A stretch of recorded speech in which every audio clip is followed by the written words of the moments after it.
Topic है कि United Nations की जो सिक्योरिटी काउंसिल है उसमें रिफॉर्म्स, सुधार क्यों जरूरी है।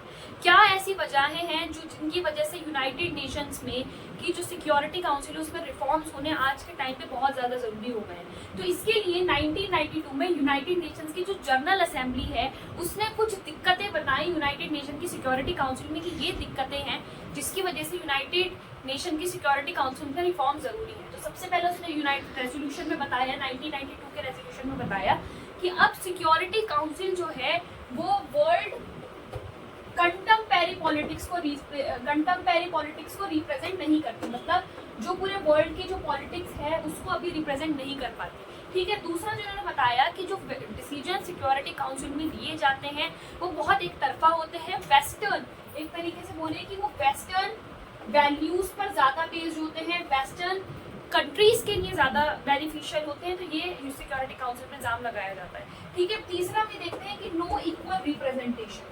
ठीक है, इक्वल रिप्रेजेंटेशन नहीं। हमें पता है कि सिक्योरिटी काउंसिल के जो 5 मेंबर्स हैं उनके पास वीटो का पावर होता है। तो किसी, अगर मान लीजिए कि पाकिस्तान अमेरिका का फ्रेंड है तो अब पाकिस्तान के खिलाफ कोई भी रेजोल्यूशन पास करना चाहती है यूनाइटेड नेशंस तो वो नहीं कर पाएगी।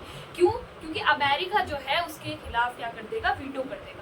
तो यहाँ पर हम देखते हैं कि इक्वल रिप्रेजेंटेशन देखने के लिए मिलता, किसी पर्टिकुलर 5 कंट्रीज के पास जो है वो वीटो पावर है। तो ये इन 3 मेजर प्रॉब्लम जो है वो यूनाइटेड नेशन की जनरल असेंबली के 1992 के रेजोल्यूशन में दिखाए गए। अब ये देखिए कि और भी जरूरी हो गए हैं रिफॉर्म्स यूनाइटेड नेशन की सिक्योरिटी काउंसिल में। क्यों?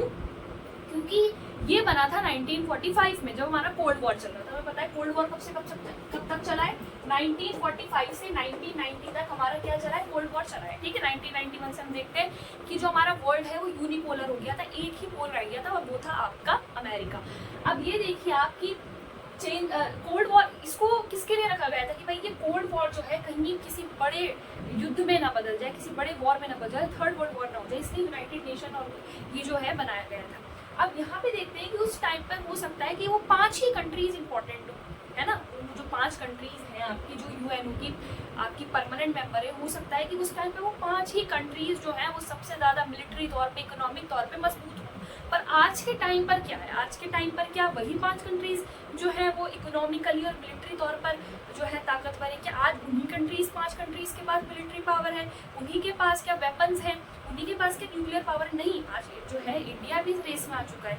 तो यहाँ पर हम देखते हैं कि बहुत सारे, अगर ये क्वेश्चन आए कि आपका कि चेंजेस जरूरी क्यों है, तो वो हम अभी लिख रहे हैं कि चेंजेस क्यों जरूरी है। सबसे पहले तो आपका डिसोल्यूशन ऑफ सोवियत यूनियन। ठीक है। सोवियत यूनियन का जब से डिसोल्यूशन हुआ है तो वर्ल्ड जो है वो हमारा क्या हो गया है, यूनिपोलर हो गया है। और जब से वर्ल्ड यूनिपोलर हुआ है तो हम देखते हैं कि क्या देखने को मिली, हमें यूएस की हेजेमनी देखने को मिली है। तो यूएस की हेजेमनी जो दबदबा देखने को मिला है, और हम देखते हैं कि यूनाइटेड नेशंस में भी सबसे ज्यादा दबदबा अमेरिका का ही है, वो भी हम पढ़ेंगे क्यों है। ठीक है। तो इसको, ठीक है, ये देखते हुए कि वर्ल्ड सिचुएशन अब चेंज हो चुकी है। ठीक है, इतना। उसके बाद हम देखते हैं कि आज कई प्रोलिफिकेशन ऑफ, हम देखते हैं कि न्यूक्लियर वेपन जो है, आज न्यूक्लियर वेपन किसी कुछ पर्टिकुलर कंट्रीज के पास नहीं है। आज इंडिया भी इस रेस में शामिल है, पाकिस्तान भी इस रेस में शामिल है।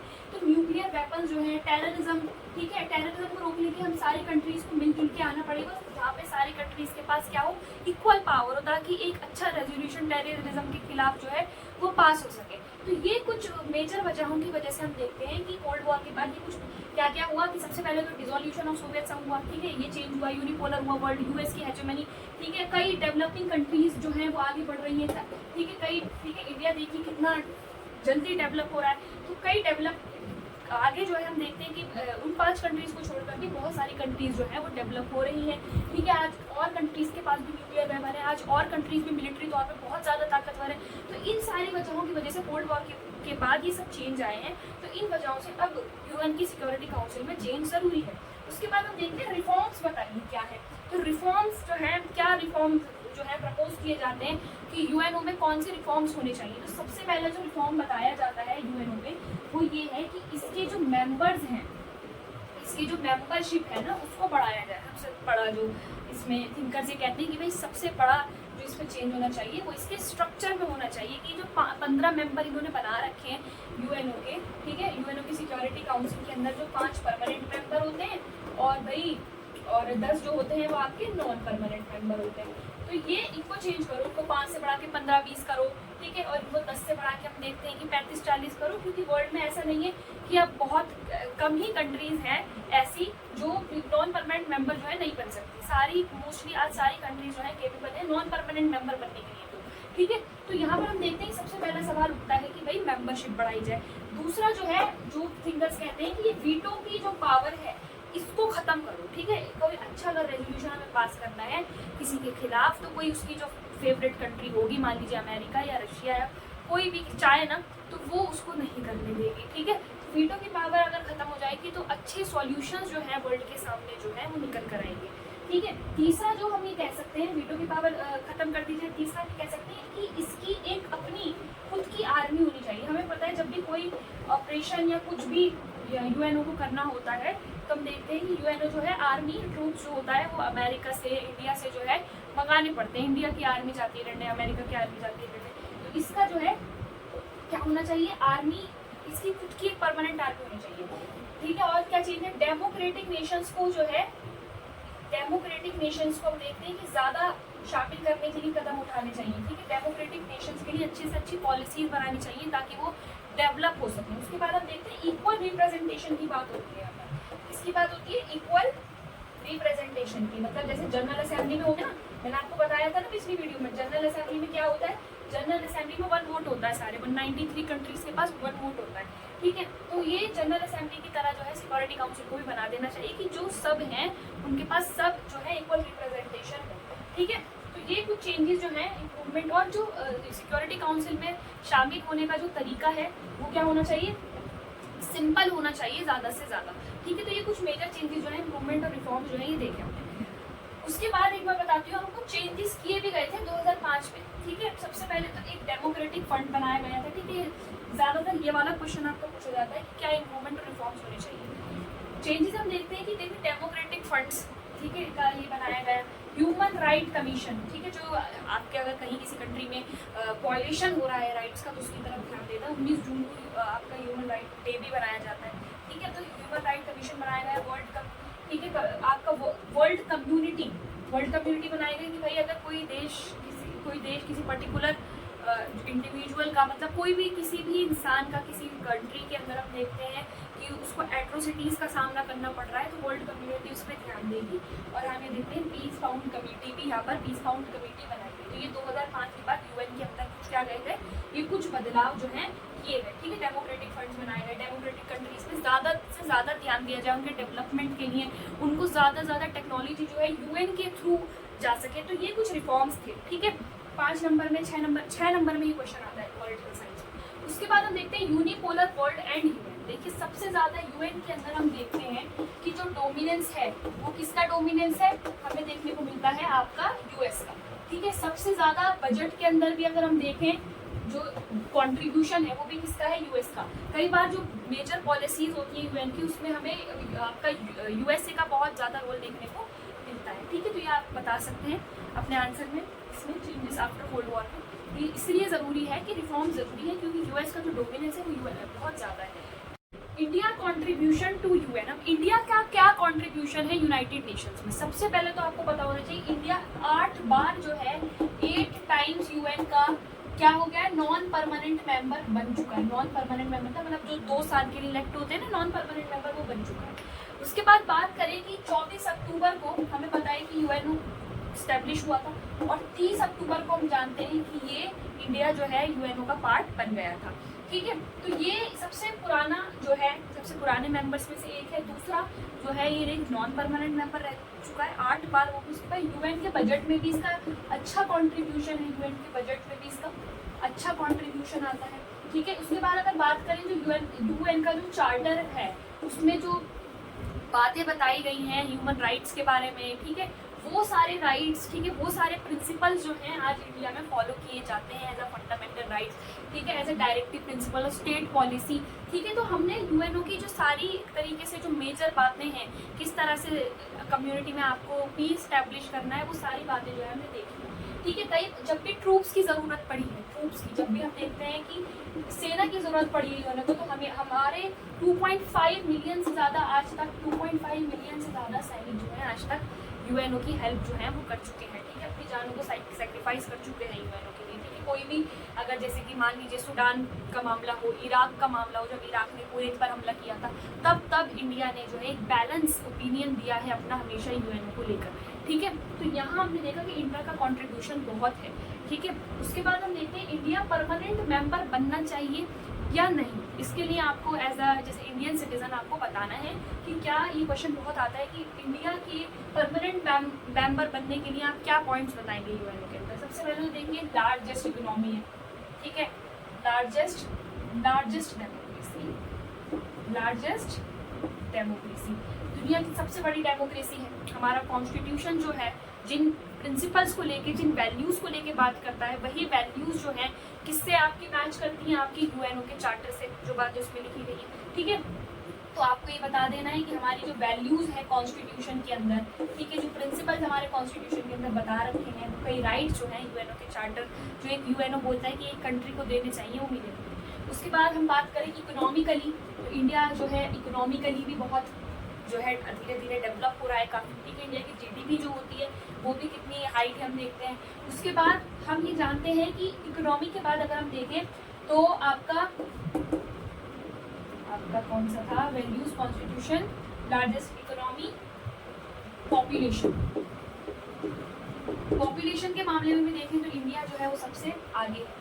उसके बाद पीस के लिए अगर हम देखें, पीस के लिए, ठीक है, तो इंडिया कई जो प्रोग्राम्स हैं, कई इस तरह की चीज़ें जो है इंडिया में देखने को मिलती हैं कि इंडिया किस तरह से परमानेंट मेंबर जो है वो बनना चाहिए यूएनओ का। तो आपको बताना है लार्जेस्ट इकोनॉमी है, इंडिया का जो कॉन्स्टिट्यूशन है, जो उनके अंदर जो वैल्यूज़ हैं वो हम देखते हैं कि किसकी बात करती है, यूएनओ के चार्टर से मैच करती है। ठीक है, इकोनॉमी जो है इंडिया की बहुत आगे। आज इंडिया जो है वो एक क्या है, न्यूक्लियर कंट्री है। ठीक है, आज हमारे पास भी एटॉमिक बॉम्ब है।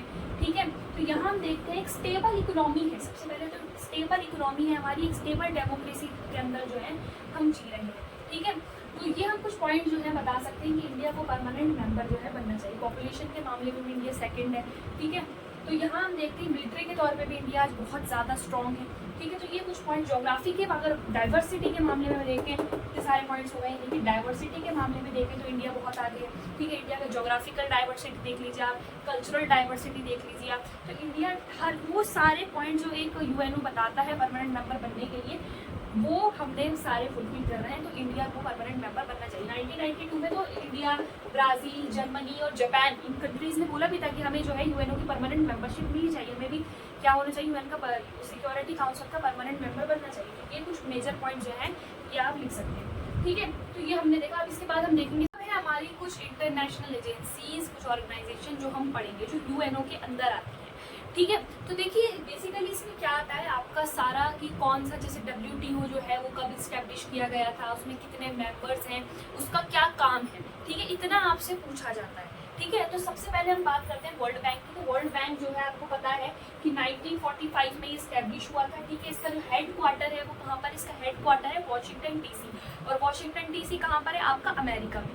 उसके बाद इसमें 189 रिसेंटली इसमें मेंबर्स हैं। ठीक है, और इसका ऑब्जेक्टिव क्या है, इसके सबसे पहले तो लोन देना, जो डेवलपिंग कंट्रीज़ हैं उनको लोन देना, या फिर कोई भी कंट्री अगर किसी दिक्कत में चल रही है फाइनेंशियल इकोनॉमिकली तो उनको लोन देना थोड़े कम इंटरेस्ट पर। ठीक है, उसके बाद एग्रीकल्चर रूरल डेवलपमेंट पे ध्यान देना। ठीक है, सारे देशों के अंदर जो रूरल डेवलपमेंट है, क्योंकि इनको पता है कि जब तक रूरल डेवलपमेंट नहीं होगा तब तक ऑल ओवर डेवलपमेंट नहीं हो सकता कंट्री का।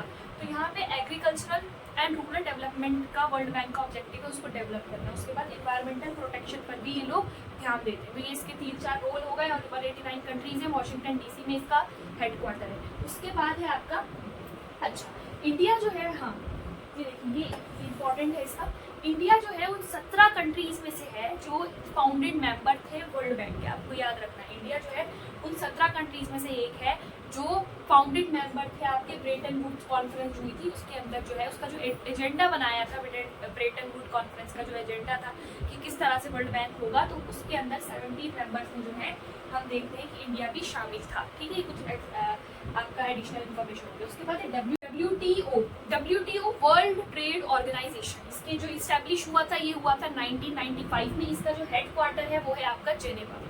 जेनेवा कहाँ पर है आपका, जेनेवा है आपका स्विट्जरलैंड में। ठीक है, उसके बाद बात करें इसमें कितनी कंट्रीज हैं, 164 कंट्रीज शामिल। इसका पहला अर्लियर नेम क्या था, इसका journal agreement on trade and tariff. ठीक है, आपको याद रखना इसका पहला नाम जो था वो क्या था, journal agreement and trade and tariff. उसके बाद अगर बात करें इसका काम है ट्रेड को बढ़ाना। ठीक है, डेवलपिंग कंट्रीज के ट्रेड को ज़्यादा से ज़्यादा बढ़ाना, दुनिया भर के ऑल ओवर जो है ट्रेड को बढ़ाना, ट्रेड पे काम करना, ट्रेड के लिए रूल्स रेगुलेशंस बनाना। ठीक है, तो ये जो है इसका काम है। ठीक है, आपको याद रखना। उसके बाद नेक्स्ट है आपका IMF। IMF है आपका इंटरनेशनल मॉनेटरी फंड, अंतर्राष्ट्रीय मुद्रा कोष। ठीक है, इंटरनेशनल 1945 में इसको स्टैब्लिश किया गया था। इसका जो आपका हेडक्वार्टर है वो कहाँ पर है, इसका हेडक्वार्टर वॉशिंगटन, अमेरिका। ठीक है, 189 इसमें मेंबर्स हैं। ठीक है, इंडिया जो इसका मेंबर बना था वो कब बना था, फाउंडिंग मेंबर्स में से ही हुआ, क्योंकि इंडिया भी 27 दिसंबर 1945 को जो है इसका मेंबर बन गया था। इसका ऑब्जेक्टिव क्या है, इसका objective financial and technical support देना। ठीक है, कंट्रीज को फाइनेंशियल और टेक्निकल सपोर्ट प्रोवाइड करना और इकोनॉमिकल कंडीशन जो है कंट्री की वो बेटर करना। ठीक है, और आपका फंड से रिलेटेड जो है वो बातचीत करना कंट्रीज से रिलेटेड। तो यहाँ पर हम देखते हैं इसके काम। उसके बाद है आपका एमनेस्टी इंटरनेशनल। ये बहुत इंपॉर्टेंट, इस पे क्वेश्चन आता है। एमनेस्टी इंटरनेशनल 1961 में इसको स्टैब्लिश किया गया था। इसका जो हेडक्वार्टर है वो आपको याद रखना है लंदन में है, और इसका काम है आपका ह्यूमन राइट्स को प्रोटेक्ट करने का, ह्यूमन राइट्स की रिपोर्ट्स बनाने का, ह्यूमन राइट्स की रिपोर्ट पब्लिश करने का कि कहाँ किस कंट्री में कितने ह्यूमन राइट्स का वॉयलेशन हो रहा है, किस कंट्री में जो है ह्यूमन राइट्स जो है प्रॉपरली लोगों को दिए जा रहे हैं, इस तरह की रिपोर्ट्स बनाना और अवेयर करना लोगों को ह्यूमन राइट्स के लिए कि अगर आपके साथ कोई भी एक्सप्लॉयटेशन, डिस्क्रिमिनेशन हो रहा है, किसी भी राइट आपका कोई भी वॉयलेशन हो रहा है किसी भी राइट का, तो वो आपको अवेयर आपको बनाना। ठीक है, ये एमनेस्टी इंटरनेशनल काम है। उसके बाद है ह्यूमन राइट वॉच। ठीक है, ह्यूमन राइट वॉच, ये आपको याद रखना है, ह्यूमन राइट वॉच। ठीक है, इसका 1978 में इसको बनाया गया था। हेडक्वार्टर कहाँ पर इसका आपको याद रखना है, इसका हेडक्वार्टर है आपका न्यूयॉर्क में। ठीक है, इसका हेडक्वार्टर है आपका न्यूयॉर्क में। उसके बाद नेक्स्ट है आपका इंटरनेशनल रेड क्रॉस सोसाइटी। इस पर भी बहुत क्वेश्चन आते हैं। इंटरनेशनल रेड क्रॉस सोसाइटी 1863 में इसको स्टैब्लिश किया गया था। जेनेवा में इसका जो है हेडक्वार्टर है, जेनेवा आपका स्विट्जरलैंड। ठीक है, इसका काम है लोगों की लाइफ को प्रोटेक्ट करना, मतलब ये ह्यूमैनिटेरियन एक तरीके से चीज़ों का। ठीक है, जो ह्यूमैनिटेरियन चीज़ें हैं उनको ज़्यादा से ज़्यादा प्रमोट करना। ठीक है, ह्यूमैनिटेरियन चीज़ों को प्रमोट करना, लाइफ प्रोटेक्ट करना, लोगों की डिग्निटी, जो विक्टिम्स हैं उनकी डिग्निटी को मेंटेन करना रेड क्रॉस सोसाइटी का काम है। ठीक है, उसके बाद है आपका ग्रीन पीस, इतना इंपॉर्टेंट नहीं है। 1971 में उसको बनाया गया था, एम्स्टर्डम नीदरलैंड के अंदर है, वहाँ पर इसका जो है हेडक्वार्टर है। ठीक है, वही ग्रीन पीस से आप समझ गए होंगे, ग्रीनरी से मतलब इन्वायरमेंट को प्रोटेक्ट करने का काम, इन्वायरमेंट के प्रति अवेयरनेस फैलाने का काम जो है इसका है। उसके बाद है आपके कुछ मेजर एजेंसी। सबसे पहले आपका UNESCO, United Nations Educational Scientific Cultural Organization. Full forms आपको सबके पता होने चाहिए, बहुत इंपॉर्टेंट है। तो United Nations Educational Scientific Cultural Organization 1946 में इसको स्टैब्लिश किया गया था। फ्रांस में इसका हेडक्वार्टर है। ठीक है, 193 मेंबर जो है इसमें शामिल है, और इसका एक काम है हेरिटेज साइट्स को, मतलब हेरिटेज साइट्स को अनाउंस करना। इंडिया के अंदर कितनी है, 38 इंडिया के अंदर 38 जो है इंडिया के अंदर क्या है आपका है, आपकी हेरिटेज साइट्स हैं। ठीक है, तो इंडिया के अंदर आपकी 38 हेरिटेज साइट्स हैं। उसके बाद यूनिसेफ है, United Nations international children emergency fund. ठीक है, तो ये जो है इसमें से हालांकि अब इंटरनेशनल और इमरजेंसी ये दोनों वर्ड जो है ये काट दिए गए हैं। ठीक है, आप ये सिर्फ UNCF है। ठीक है, यूनाइटेड नेशंस चिल्ड्रन फंड, ना कि इंटरनेशनल इमरजेंसी, ये जो है इसमें से अब हटा दिया गया है। ठीक है, अब ये नहीं होता, आपको बता दूँ। 1946 में इसको स्टैब्लिश किया गया था, न्यूयॉर्क में इसका हेडक्वार्टर है। और WHO से जब से इसका कोलैबोरेशन हुआ है, मतलब जब से WHO इसके साथ, वर्ल्ड हेल्थ ऑर्गेनाइजेशन इसके साथ काम करना शुरू करा है, जब से हम देखते हैं कि लोगों के लिए जैसे कि इम्यूनिटी, बच्चों की इम्यूनिटी पे काम करना, एजुकेशनल, इसमें दिख ही रहा है आपको। अच्छा, इसका काम जो है, काम ऑब्जेक्टिव्स नहीं बताया मैंने इसकी यूनेस्को के अंदर, उसका नाम के अंदर ही काम छुपा हुआ है। एजुकेशन को बढ़ावा देना, नेचुरल साइंस को, कल्चरल वैल्यूज़ को ज़्यादा से ज़्यादा बढ़ावा देना, देशों के बीच में कल्चरल एक्सचेंज कराना, नेचुरल साइंस पर ज़्यादा से ज़्यादा ध्यान देना, एजुकेशन पे ज़्यादा, लिटरेसी रेट को ज़्यादा से ज़्यादा हर देश की बढ़ाना। ठीक है, अवेयरनेस बढ़ाना लिटरेसी के लिए इसका काम है। यूनिसेफ का काम क्या है, ये बच्चों के लिए है। इसमें क्या है, United Nations international children emergency fund. ठीक है, तो जो भी फंड है उन बच्चों के लिए कलेक्ट करना, ठीक है, उनकी एजुकेशन के लिए कलेक्ट करना। तो यहाँ पर जो है इनका ये काम है। उसके बाद है ILO, International Labour Organization. International Labour Organization 1919 में जो है इसको स्टैब्लिश किया गया था। जेनेवा में जो है इसका हेडक्वार्टर है, ठीक है। और इसके वही लेबर राइट्स, ठीक है, लेबर राइट्स को प्रोटेक्ट करना, ठीक है। जो भी लेबर के साथ किसी भी तरह का अगर कोई